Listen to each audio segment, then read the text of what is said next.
A 737 crashes into a small turboprop sitting on a runway, completely mangling it. It was as if we were in the middle of a big fireball. 2 months after 9/11, an Airbus 300 crashes, its tail mysteriously breaking off. How much blood has to be spilled before we take corrective action? Safety does have a price. An L-1011 jumbo jet unexpectedly loses altitude and plunges into the Everglades. What triggers the disaster? Every bit of my clothing was blown right off. Just miles from a runway, a jet runs out of fuel and slams into a hillside. It doesn't take an aeronautics expert to know that if your engines go off, it's difficult to fly. And a routine continental commuter flight suddenly pitches and nosedives into a crowded Buffalo suburb. We dropped the ball. Mistakes, oversights, distractions, and in some cases just poor judgment. All these crashes are caused by human error. The devastation to the entire operation is catastrophic. It's one of your own has potentially made an error that has resulted in this calamity, this tragedy.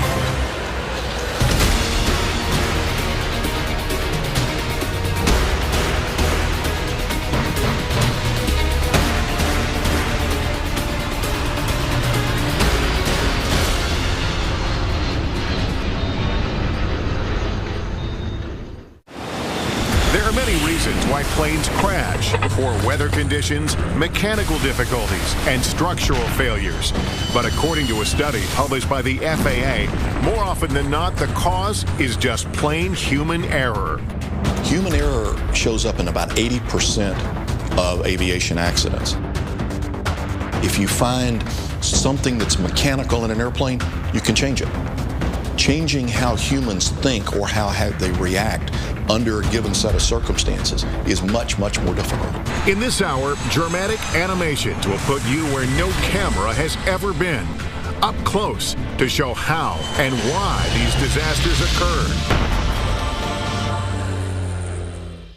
It appears to be a normal landing as U.S. Air Flight 1493 lowers its main landing gears onto the runway at Los Angeles International Airport. And then, in a flash, that's a hill. The 737 smashes onto a commuter turboprop that is sitting on the same runway, crushing the smaller plane completely. The window next to me started melting.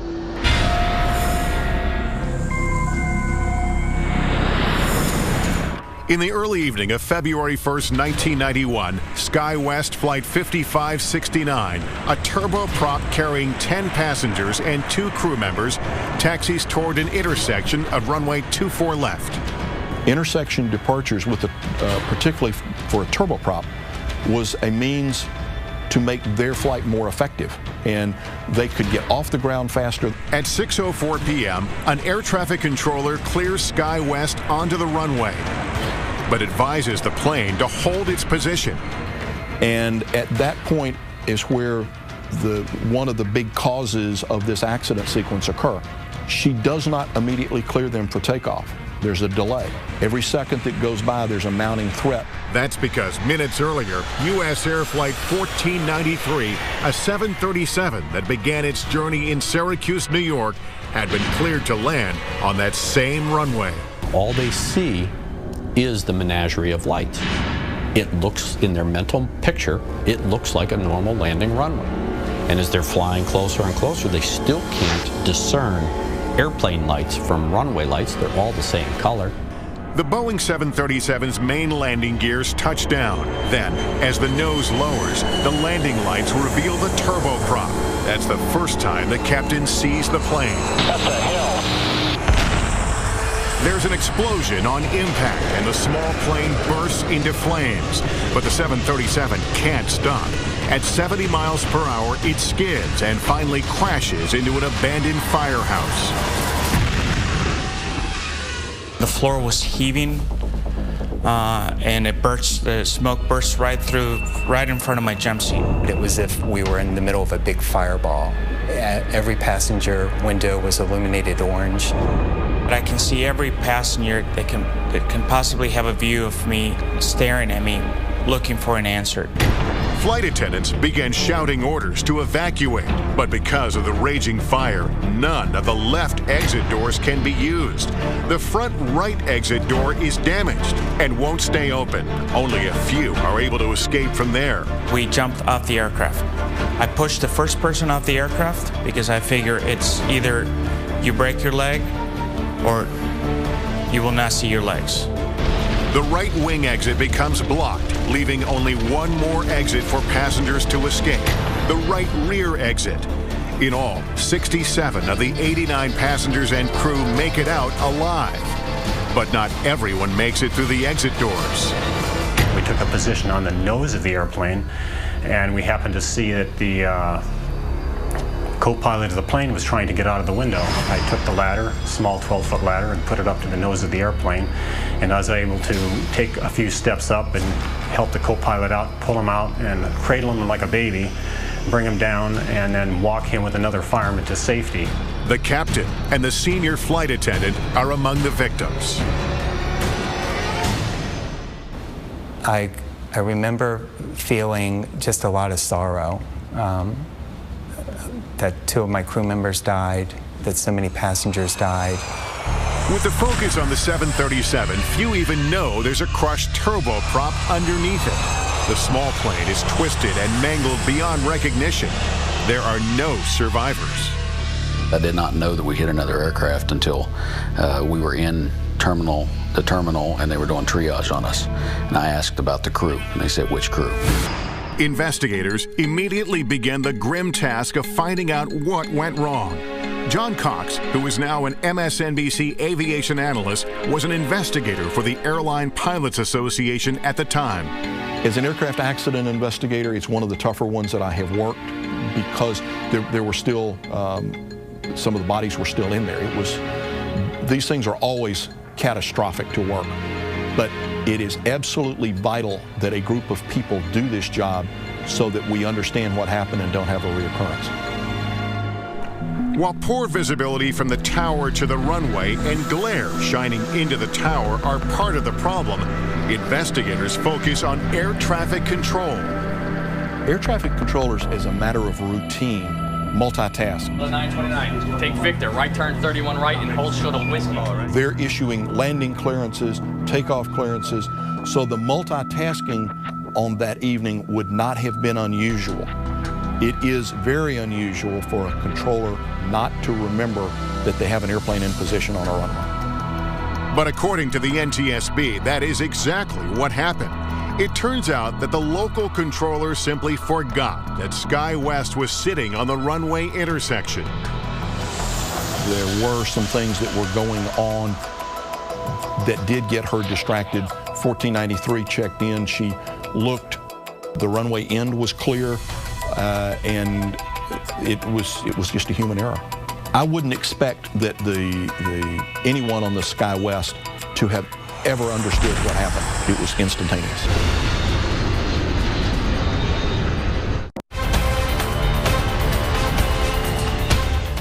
When U.S. Air Flight 1493 crashes into SkyWest Flight 5569, the aftermath is horrific. 22 people on the U.S. Air flight, including the captain, are killed. All 10 passengers and 2 crew members in the small SkyWest plane also die. I wouldn't expect that anyone on the SkyWest to have ever understood what happened. It was instantaneous. At the NTSB hearings, the air traffic controller, Robin Washer, testifies that she initially thought it was an act of terrorism. U.S. Air 1493 came over the threshold normally. When the aircraft blew up, I assumed that the aircraft had a bomb on board, then it blew up. Then Washer remembers another plane was on the runway. I went to the ground control and I said, see if you're in contact with SkyWest 569.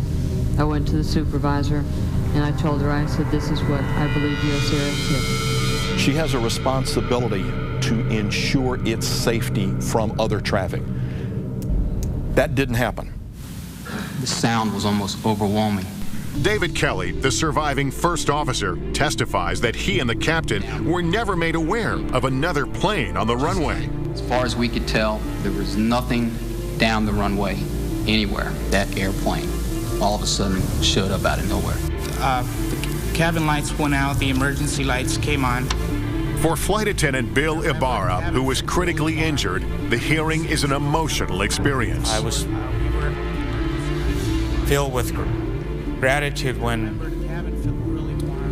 passengers who survived came over and thanked me for my actions. As a consequence of the collision, intersection departures at night are no longer permitted.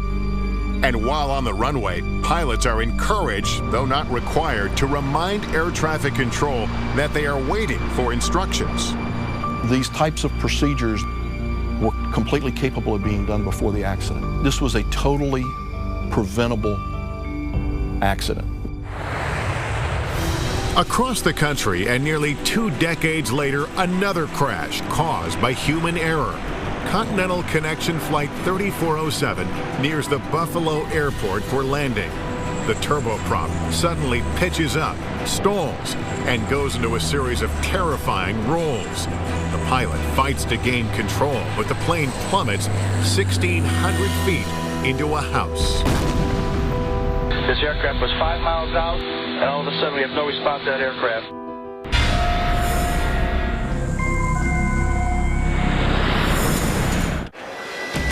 February 12, 2009. Winter storms delay Flight 3407 for 2 hours at Newark International Airport in New Jersey. Once it departs, the flight takes only an hour to Buffalo.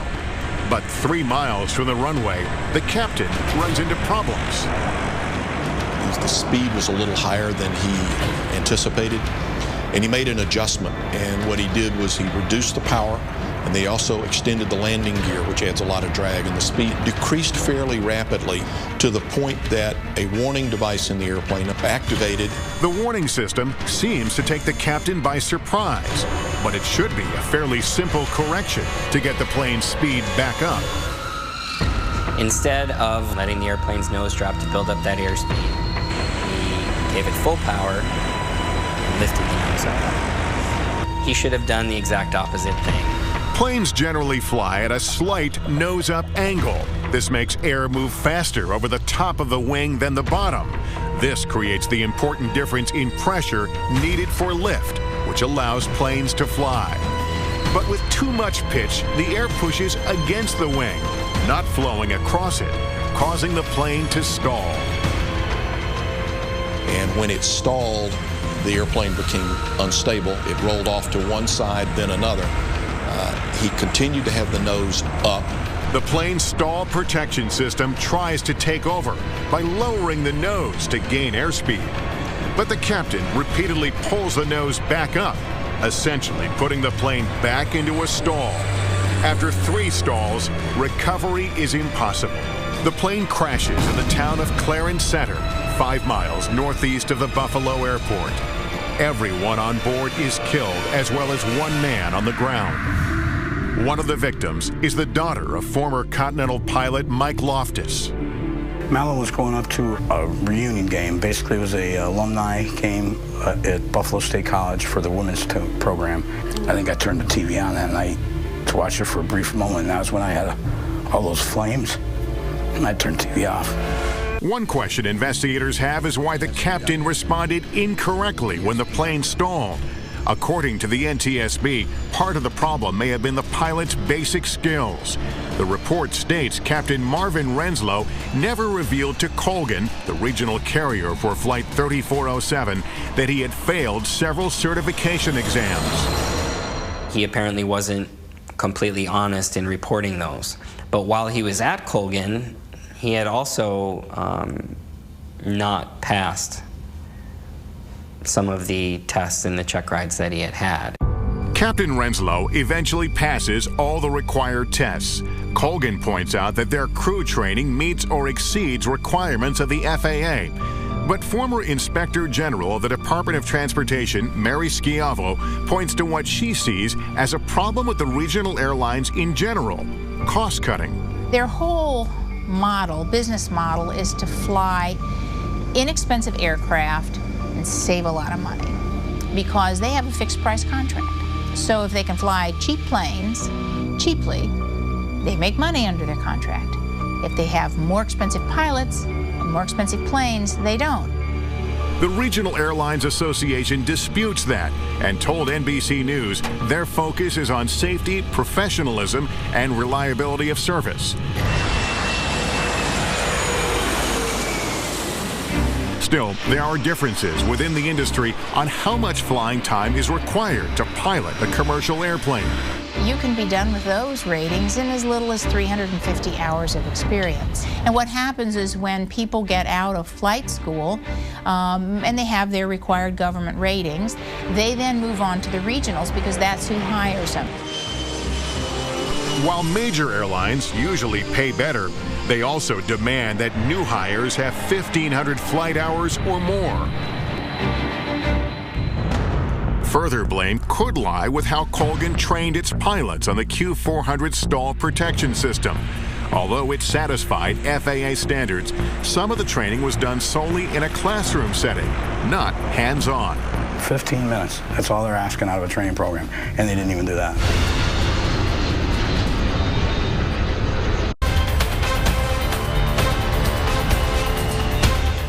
When Continental Connection Flight 3407, operated by Colgan Air, crashes into a Buffalo suburb on a wintry February night in 2009, there are no survivors. The tragedy raises many questions. The airspeed decreased, and after further pitch and roll excursions, the airplane pitched down and entered a steep descent from which it did not recover. One question investigators have is why the captain responded incorrectly when the plane stalled. According to the NTSB, part of the problem may have been the pilot's basic skills. The NTSB report also focuses on crew fatigue. Both the captain and co-pilot spent the night not in a hotel or their own beds, but instead in a crew lounge, against Colgan policy. And once behind the controls, they violated the sterile cockpit rule, which may have been the cause of their distraction. During takeoffs and approach to landings, the pilot and the co-pilot, the entire crew, can talk about nothing but the flight at hand. The idle conversation that was going on seems to have distracted them long enough for the aircraft to get to that point where it was a jarring moment that caused them to react. The crash sparks enough debate that in the summer of 2010, the president signs a bill passed by Congress requiring commercial pilots have a minimum of 1,500 hours of flying time. But even beyond that, there are a score of other safety provisions. They would require the FAA to get much more tough on pilot fatigue. They would require that the airlines disclose who's actually operating their flights so that no longer could people buy a ticket on Colgan without knowing it. So this legislation is very significant.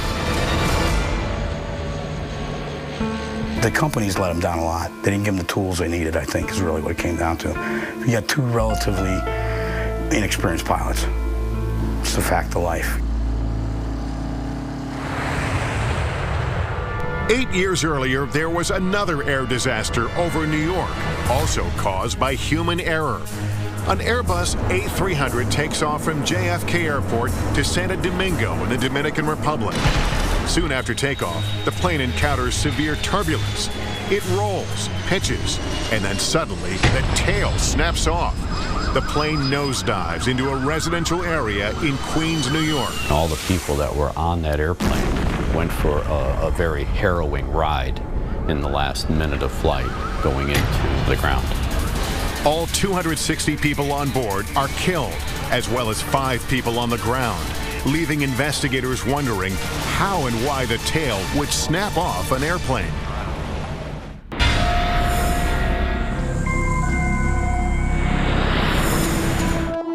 November 12, 2001. It is a bright, sunny fall morning as American Airlines Flight 587 climbs into the sky. In the cockpit are two experienced pilots, co-pilot Stan Mullen and Captain Ed States. He loved to get in the airplane. He loved to be in charge. He respected everybody's job, everybody's role. The co-pilot is flying the plane that is about 5 miles behind a 747 on its way to Japan. On the Aircraft 587 Heavy, 1,300 feet. We're climbing to 5,000. Since the Airbus is climbing faster than the plane in front of it, Flight 587 quickly flies into the 747's wake, causing the American Airlines plane to experience turbulence. This in itself is not uncommon. Airplane wakes are very similar to the wakes made by boats or ships. It's a displacement as the vehicle passes through this fluid, in one case water, in one case air. This FAA simulation illustrates a different jet flying into wake turbulence. The wingtips from the lead plane create what is known as a wake vortex. You can think of it as a very large cone coming back off the tip of the leading airplane. And if the trailing airplane intercepts that cone, you'll feel choppiness. Typically, the encounters are very brief, but you can hit them multiple times. And that is exactly what happens with Flight 587.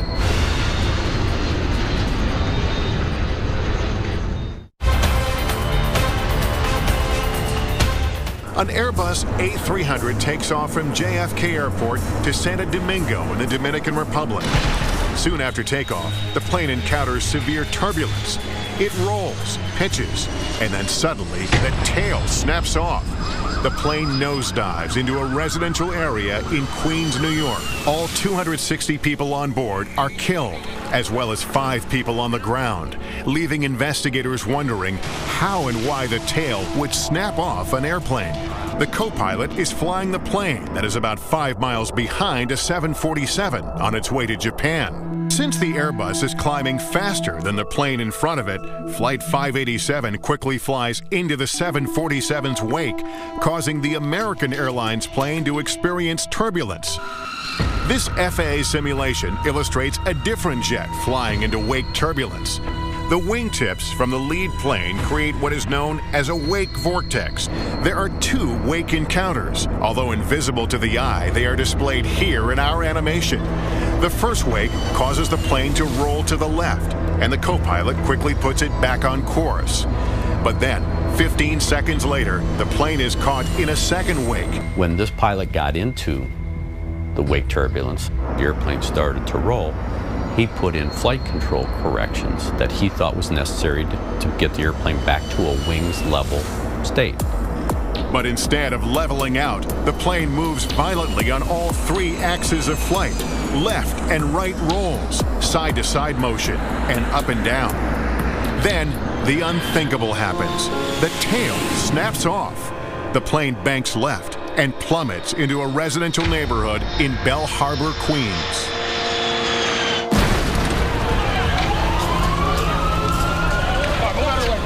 Just 2 minutes and 24 seconds after a routine takeoff, everyone on Flight 587 is gone.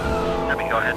Yeah, just to let you know, we saw a huge, tremendous amount of black smoke south of Long Island. Captain Ed States' wife, Mary, is home when she finds out about a crash in Long Island and contacts American Airlines.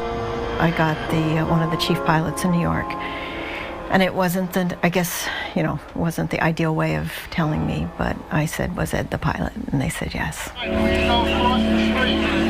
A devastating loss of life, a horrible scene in a residential neighborhood. It looks like a war zone. If you've seen anything on television, it's just terrible.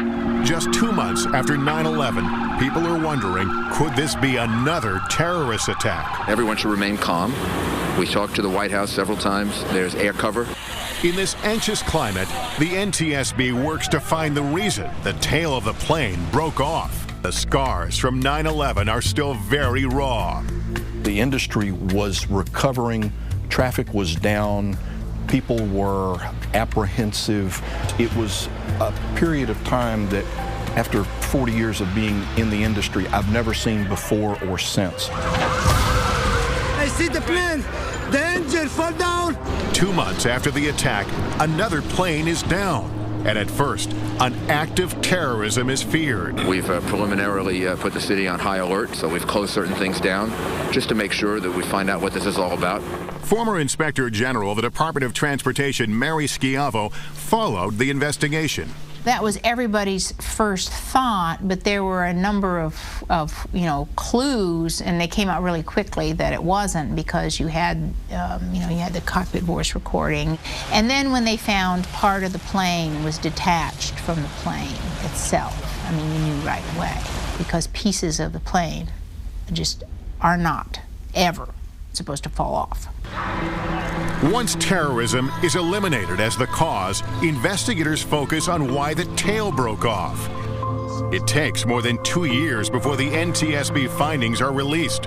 According to the report, the cause of the crash is the separation of the tail or vertical stabilizer due to the first officer's excessive use of the rudder pedal. The entire vertical fin, which is the vertical stabilizer as well as the rudder, separated from the fuselage, and the airplane at that time became no longer controllable. Normally, pilots only use controls called ailerons and flight spoilers to roll the airplane to wings level. These are panels located on the wing. The co-pilot does this, but he also uses the rudder. This is the panel attached to the vertical stabilizer, or the tail. It moves the plane from side to side. The rudder is operated by moving 2 foot pedals on the floor of the flight deck, forward or back. It was his reaction and the overuse of the rudder during this encounter that generated forces that were large enough to actually snap the fin, the vertical fin, off. MSNBC aviation analyst John Cox is satisfied with the findings, but the report is controversial. Aviation safety consultant Greg Feith believes a closer examination is necessary. It's easy to say that the pilot put too much. The question is why, and that question to this day still hasn't been answered. The NTSB in its public hearing actually identified 11 events that had taken place involving these high loads where the vertical stabilizers fortunately did not separate. So now you have a trend here, you have a history, you have a historical record. But what I see in their investigation was they looked at all of these things in isolation rather than trying to find not only why the loads occurred, but how they occurred. And Mary Schiavo believes there is another issue. In their accident investigation, they have to rely on the manufacturers. And therein lies the problem. They had to go back to Airbus and say, hey, Airbus, what happened to your plane? And Airbus said, well, it was the pilot. The pilot used the rudder too aggressively. Why would you ever construct a plane and ever have the control system in the plane such that if it's used in a way in which it's allowed to be used, your tail would come off? It is unthinkable. Airbus told NBC News that it was not a design flaw that caused the tail to break off. It was pilot error. The NTSB, in fact, did determine that. It also found that the American Airlines training program overemphasized the use of the rudder pedal inputs. Going a step further, John Cox says the rudder should never be used in wake turbulence. The best response would have been to let the airplane's natural stability work through it. The airplanes are naturally very stable, and so put some control input in to bring the airplanes back toward wings level and let it fly out, and it'll settle right down. American Airlines told NBC News that it continues to be disappointed with the NTSB findings and believes that the design and rudder sensitivity were at fault.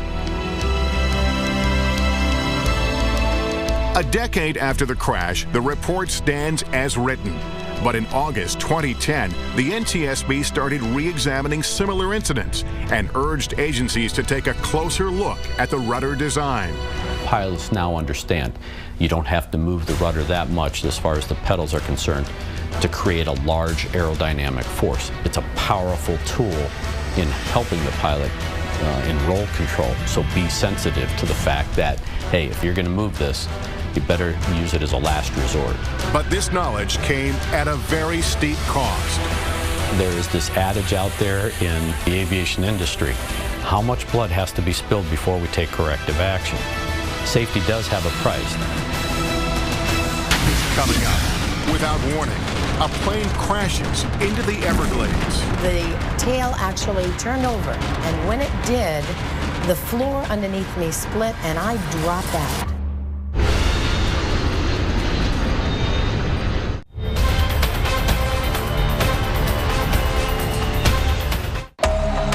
A jet is flying over the Florida Everglades while the crew is trying to fix a problem with the nose gear. It shouldn't be a crisis situation, but it quickly becomes one. The L-1011 crashes into the swamp, killing more than 100 people. What amazed me was they said that it was unsurvivable. How do you come out of that?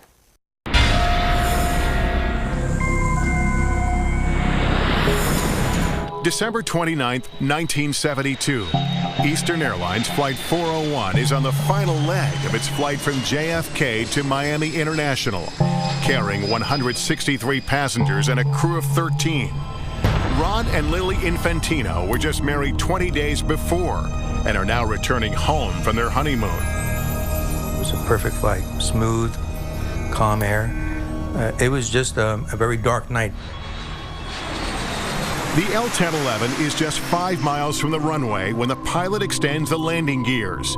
Green lights indicate the main landing gears are down, but the nose gear indicator remains dark. The nose gear showed that it wasn't either down or up. It didn't say what position it was actually in. So they broke the approach and advised air traffic control that they needed some time to sort through a technical problem. Unaware of what's going on in the cockpit, Flight Attendant Beverly Raposa feels the plane turn away from the airport. I wasn't concerned because, I mean, things like that happened, and if there was a problem, we had a phone by each of the flight attendant seats. If there was a major problem, the pilot would have called us. To troubleshoot the problem, the L-1011 climbs to 2,000 feet and heads west towards the Everglades. The captain then puts the plane on autopilot. Everybody wants to find the solution. That's just nature. We're human. We want to accomplish the mission. The crew suspects nothing more than a faulty light bulb. The co-pilot starts to replace it, but he can't get the new bulb to go in. And this is where the insidious nature of human error begins to show itself. Ideally, someone does nothing but monitor the autopilot. But with the difficulty that the first officer was having with the bulb, the captain, understandably, wanted to try to help him. No one was concentrating on monitoring the autopilot. The crew is unaware that the airplane is slowly descending from 2,000 to 900 feet. Then from the control tower, they hear, "How's it going out there, Eastern?" And the first officer looks up and realizes something's wrong with the altitude. And he said, "We're still at 2,000, right?" And the captain begins to look and says, "What happened to the altitude?" And they begin to take corrective action. But it is too late. The engines roared and we hit and the world exploded. It was a huge fireball. The plane rips apart. The crash is scattered over an expansive area. I was in the tail and the tail section broke off and we began spinning and we spun 1,500 feet. And at the end of the spin, the tail actually turned over. And when it did, the floor underneath me split and I dropped out. In the swamp, Raposa is still strapped to her seat as jet fuel rains down on her. There is absolute silence. Initially, I screamed, somebody help me. And I couldn't hear anyone. And I'm thinking to myself, oh my gosh, I may be the only survivor. But she is not alone. I have never been in anything so dark in my entire life. That's how dark it was. And I tell people, the only time you could tell somebody was in front of you, you could smell their breath. Otherwise, you would never know they're there. Passenger Ron Infantino is also one of the 75 passengers and crew that miraculously survive. Swamp water is up to his chin. Every bit of my clothing was blown right off. The only thing I had left was the rims of my socks. That was the only thing. And I thought it was a nightmare. I couldn't believe. I was totally in shock. And then, of course, I'm yelling for my wife, and that was the last I ever saw of her. I never saw her again. Ron's wife, Lily, actually survives the impact, but is knocked unconscious and drowns face down in the water. The captain and co-pilot are also killed, along with 98 others. But what caused the plane to crash? The mystery lies in why the autopilot suddenly failed to hold its altitude. It turns out it wasn't a mechanical failure, but rather human error. According to the NTSB report, when the captain leans across to help with a light bulb in the landing gear indicator, he hits the control column, shutting off the autopilot. The warning chime went off, but no one seemed to notice. The crew not only didn't respond to it, they didn't actually hear it, or if they did, they didn't process the significance of it. It turned into a fiasco. Everybody was concentrating on this light bulb. Further deepening the tragedy, investigators discovered the nose gear had been down the whole time. It should be noted that planes can still land safely with just the main landing gear like this.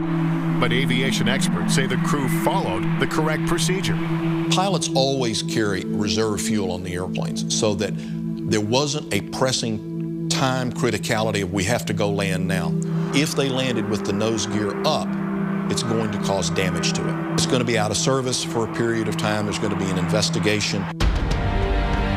Out of this 1972 tragedy came Crew Resource Management, or CRM, a training requirement that now ensures that someone must always monitor the airplane flight path. If there's a problem today, that crew resource management means the captain has to designate somebody to stay in control of the plane while they try to resolve the problem, whether it's in the cockpit or whether it's in the cabin. Improvements have also been made to the autopilot. The warning system is louder, and more force is required to disengage it. They were so distracted with the light bulb that nobody, literally nobody, was flying the plane. Could you imagine?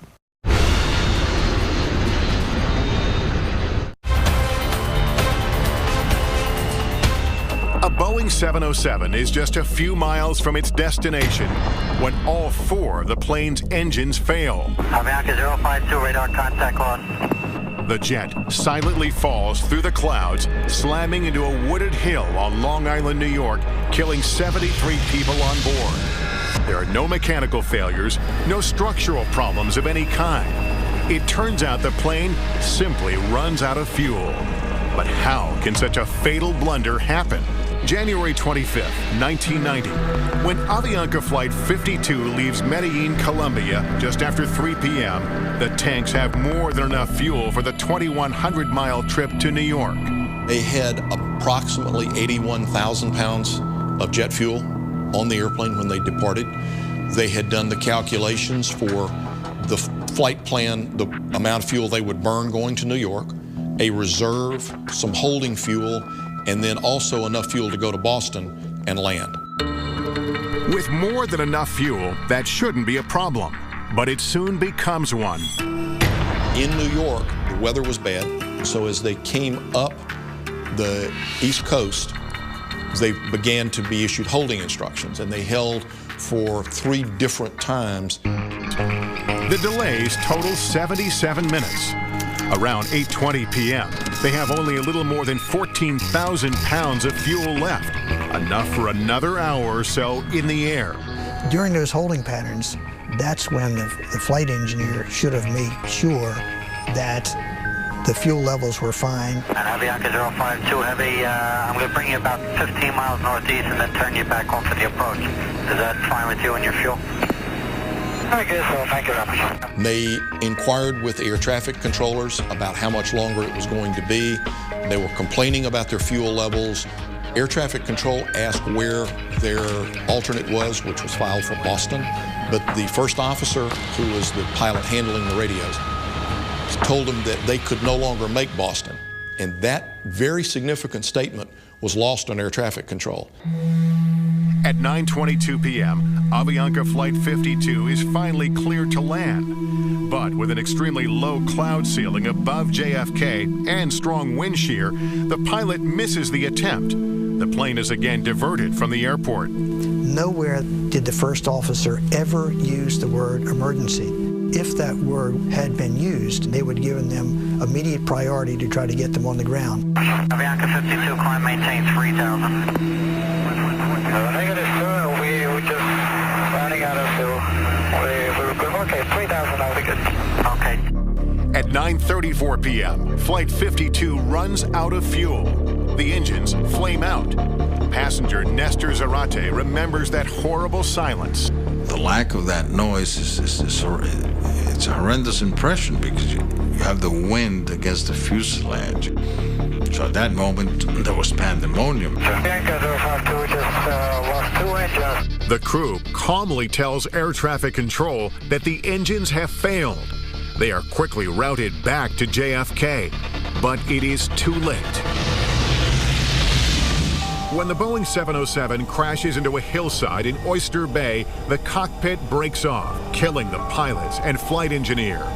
They are only 16 miles from the airport. Come on, somebody get the back here. Miraculously, 85 of 158 people on board survive impact. They are pinned beneath the wreckage, but there is no fire. Clearly, the plane had been filled with fuel that would have been all incinerated. The NTSB report says the cause of the crash is human error, that simply the flight crew did not effectively manage their fuel or convey how low the fuel levels were. When we talked to the controllers today at the TRACON, none of them were aware of the priority concern and the fuel concern. The crash of Avianca Flight 52 shows that despite dramatic advances in aviation technology, clear communication from the cockpit to air traffic control is key to a safe flight. I think that our crew should have been more aggressive, more transparent in expressing the need to have a preferential treatment that night. Astonishingly, many of these crashes, as we've seen, were survivable. But recovery can be a lifelong process. You'll be all right. Everybody was demolished physically and psychologically by the crash. So surviving a crash is a miraculous event, and one has to be grateful that God or destiny or is giving you a second chance, but there's a price to that.